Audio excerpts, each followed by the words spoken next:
Hello viewers, আমাদের পাতালঘর চ্যানেলে তোমাদের সকলকে স্বাগত জানাই। আজ আমাদের আলোচ্য বিষয়ে একটু অন্য রকমের।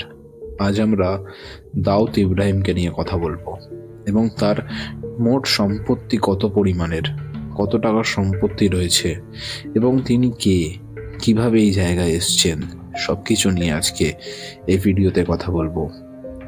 অনেকেই হয়তো দাউদ ইব্রাহিম সম্পর্কে আজকে শুনেছেন তার সাথে কি ঘটেছে। দেশ বিদেশে ছড়িয়ে হাজার হাজার কোটি টাকার সম্পত্তি। কত টাকার মালিক দাউদ ইব্রাহিম, আজ এইসব নিয়ে কথা বলবো। একটা সময় ছিল ভারতের খুব নামকরা একজন ছিলেন দাউদ ইব্রাহিম। দীর্ঘদিন ধরে সে মোস্ট ওয়ান্টেড আন্ডারওয়ার্ল্ড ডন দাউদ ইব্রাহিম পাকিস্তানে ঘাঁটি গেড়েছেন। 1993 সালে মুম্বাইয়ের ধারাবাহিক বিস্ফোরণ থেকে শুরু করে বাণিজ্য নগরীতে মদের রমরমা কারবার, সবেতেই মাস্টারমাইন্ড ছিল এই ডন ইব্রাহিম। পাকিস্তানে তাকে বিষ খাইয়ে মেরে ফেলার খবর প্রচার হতেই রীতিমতো তোলপাড় পড়ে যায়। কেউ কি তার খাবারে বিষ মিশিয়ে দিয়েছে? এই রহস্য দানা বেঁধেছে সকাল থেকেই। তার মধ্যেই হিসেব নিকেশ চলছে ডনের অবর্তমানে তার বিপুল সম্পত্তির উত্তরাধিকারী কে হবে। কত টাকার সম্পত্তি আছে দাউদ ইব্রাহিমের?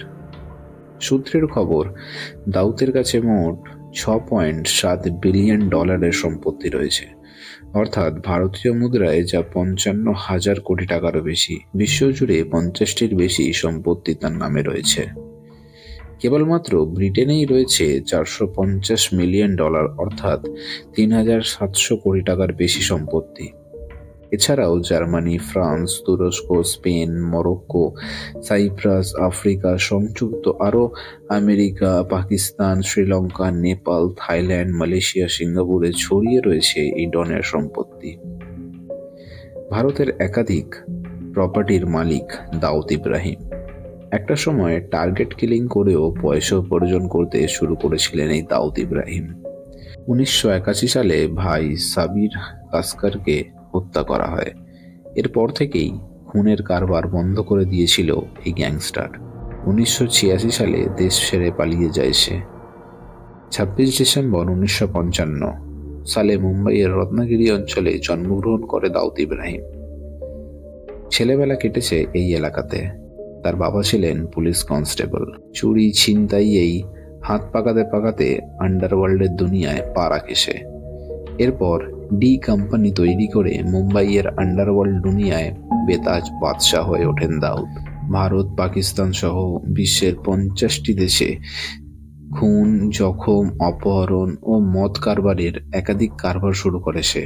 দাউদ 8 এবং 9 দশকের জুয়া ও মদের কারবারের থেকে কোটি কোটি টাকা কামায়। বেআইনি মদ ও মাদক পাচার তার ইশারাতেই হতো, কিন্তু কোনো নির্দিষ্ট ধান্দা নিয়ে বসে থাকেননি দাউদ। রিয়েল এস্টেটের ব্যবসাতেও পা রেখেছিলেন দাউদ।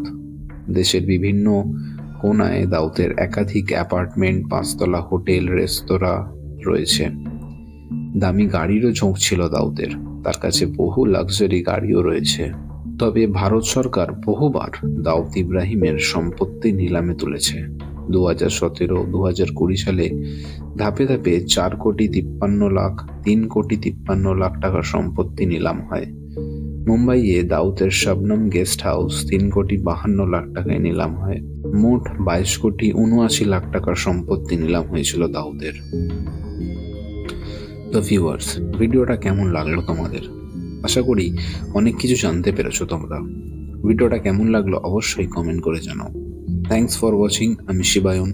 দেখা হবে তোমাদের সাথে আবার পরের ভিডিওতে। আজকের মতো এই পর্যন্তই। ধন্যবাদ।